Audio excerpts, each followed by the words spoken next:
쌍방울 대북 송금 연루 의혹을 받는 이화영 전 부지사가 이재명 대표에게 대북 송금과 관련해 사전 보고했다는 기존 진술을 20여일 만에 뒤집으면서 진술 번복 논란에 휩싸였습니다.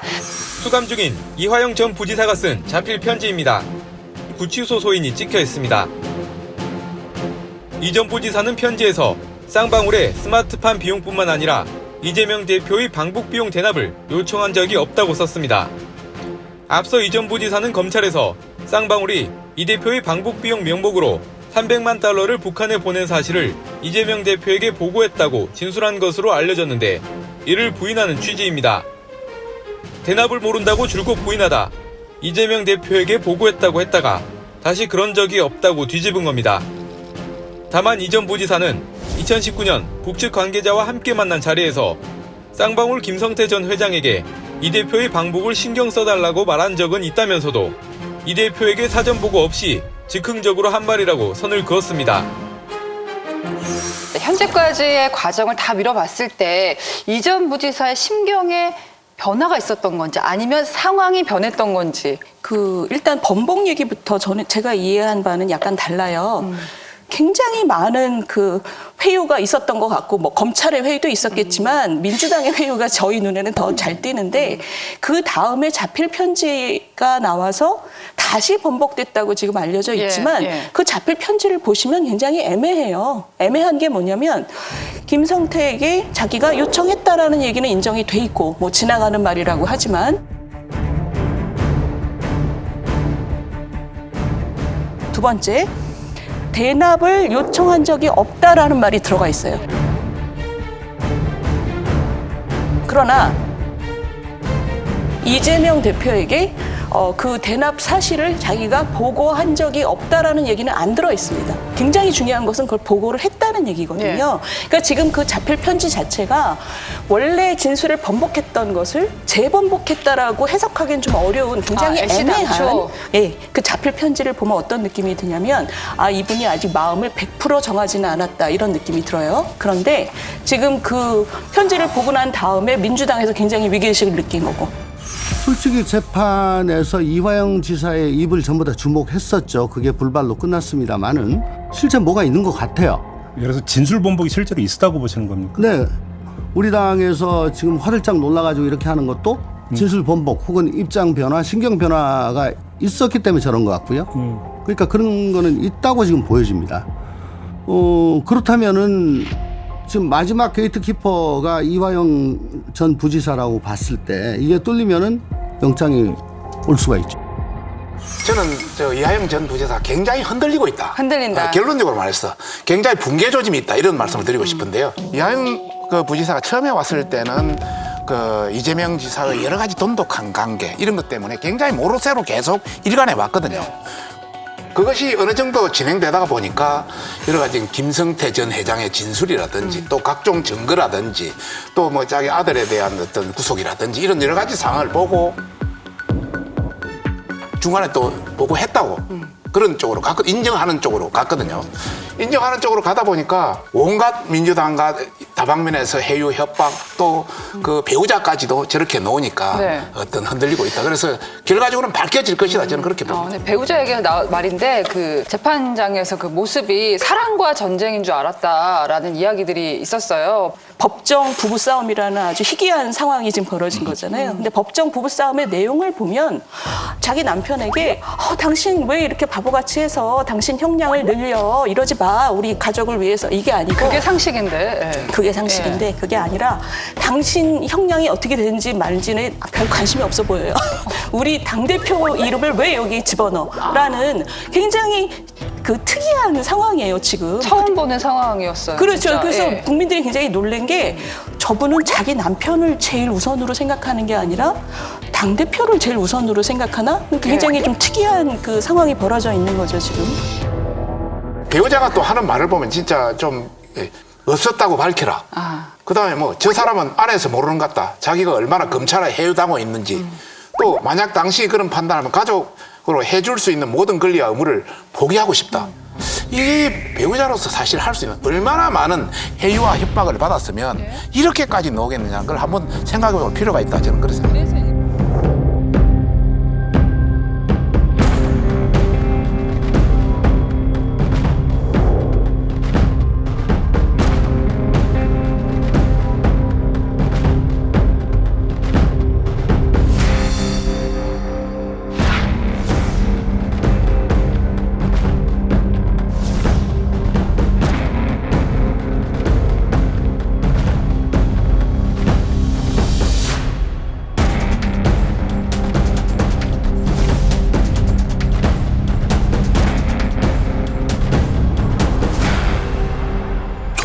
변호사 때 형사 피의자나 피고인을 만나보면 전후사정 보면 이게 아닌데 근데 끝까지 부인하는 경우가 있거든요. 자기는 뭐 무관하고 잘못 없고 뭐 막 그렇게 끝까지 하는 경우 있어요. 만약 이렇게 가면 판사도 저와 같은 판단할 가능성이 높고 그러면 사실 형량이 엄청나게 달라지거든요. 예. 그러면 그 피고인한테 피의자한테 손해잖아요. 그러니까 변호인은 자기가 맡은 의뢰인인 피고인을 위해서 이익을 위해서 봉사를 해야 될 사람이기 때문에 설득을 합니다. 내가 보기엔 이런데 이거를 당신이 만약에 숨기거나 사실을 왜곡해서 진술할 경우에 오히려 엄중한 처벌을 받을 수가 있다. 선택을 해라. 그래서 선택을 해서 내가 판단한 말이 맞으면 그대로 하든지 아니면 뭐 본인이 끝까지 무고하다고 한다면 그걸 엄중한 처벌을 받을 각오를 하고 하든지 그런 선택의 기회를 주거든요. 그 도저히 제가 맡을 수가 없다 그런다면 제 스스로 변호인을 사임합니다. 이런 경우가 다른 변호사도 마찬가지고 이번 이화영 전 부지사의 건도 그 부인이 해임하고 뭐 이런 거를 보니까 미루어 짐작해보면 변호인단 중에 일부와 또 다른 일부가 의견이 달랐다는 거 아니겠습니까? 예를 들어서 이화영 지사가 진술을 뭐 어느 쪽으로 하기를 이렇게 좀 한 변호인이 있었고 또 그렇지 않은 변호사 있었고 제가 볼 땐 그런 와중에 생긴 문제가 아니었나 해임건이 그러니까 이제 부인은 끝까지 이건 무관하고 이재명 대표는 뭐 전혀 관여도 안 했고 보고도 받지도 않았다. 처음에 했던 그런 입장을 견지해 주기를 바라는 것 같고 이화영 지사는 미묘한 변화가 있나? 뭐 이런 생각이 들 정도인데 그 배경에는 지금 해임한 변호인 이 문제가 관련돼 있지 않나 그런 짐작이 됩니다. 근데 오전에 이화영 씨가 해임 안 하겠다고 밝히고 오후 재판에 그 변호사가 다시 들어왔다 그래요. 그래서 현재 모이는 본향은 뭐냐면 이화영 씨하고 변호인의 의견이 같고 이화영 씨와 이화영 씨 배우자의 의견이 다른 거예요. 근데 그 CBS 인터뷰를 들어보니 이화영 씨 배우자는 거기에 대해서 질문을 받았을 때 우리 남편이 지금 뭘 알아요 이런 입장이에요. 저희 남편이 지금 강압적으로 계속 매일 가서 진술을 하고 있고 심리적으로 부담은 있었을 거예요. 그러면서 아마 검찰에서 변호사한테 어떤 조언을 했을 것 같아요. 네가 이재명 방북 불면은 이거는 이렇게 해주겠다라는.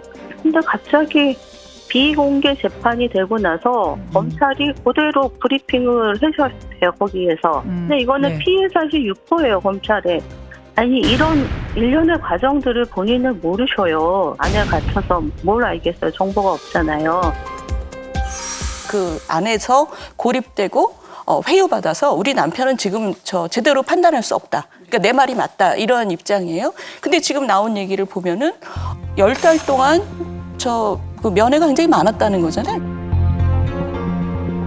그러니까 최근까지 배우자 가족 지인을 포함해서 50회 이상 면회가 있었고 국회의원들하고 7번의 특별 면회가 있었고요. 특히 변호인하고는 180번이 넘게 접견이 있었으니까 따져보면 10달 동안 주말 빼고는 사람을 거의 만났던 거예요.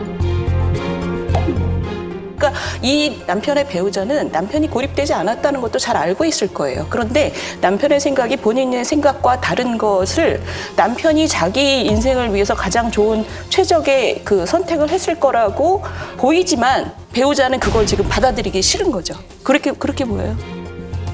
오히려 부인이 지금 이화영 지사를 가장 공격하고 있어요. 그 인터뷰에서 그랬잖아요. 당신 양심 선언해라. 검찰에서는 뭐라 그랬냐면은 당에 뭐 회유당했다 그랬는데 제가 검찰이 우리 남편하고 더 많이 만나서 회유를 하지 당이 무슨 회유를 해요. 그래서 저 생각은 나와서 양심 선언을 했으면 좋겠어요.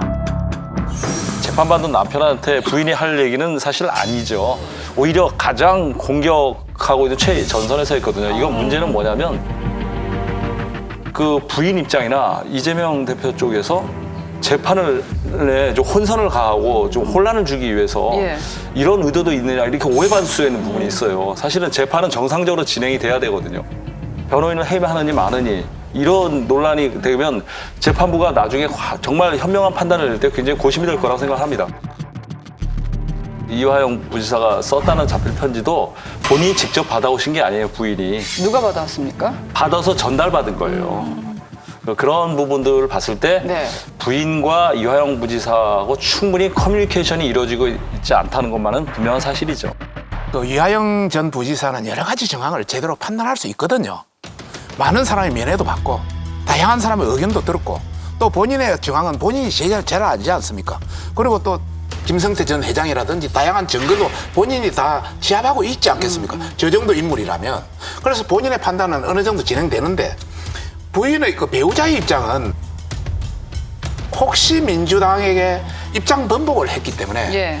앞으로 손절당할까 봐 또 다양한 해외 압박을 받아보니까 네. 저 여러 가지 문제가 있다. 이런 차원에서 서로의 어떤 입장이 달리 지금 진행되고 있는 것 아닌가. 예. 저는 그렇게 판단을 합니다.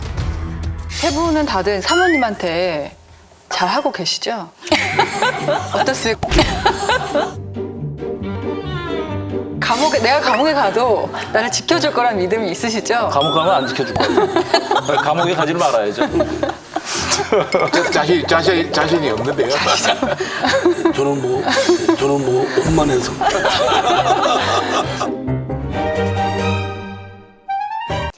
여러분, 여기를 눌러서 구독을 해주시면 강적들 컨텐츠를 빠르게 만나보실 수가 있습니다. 알람 설정도 잊지 말아주세요.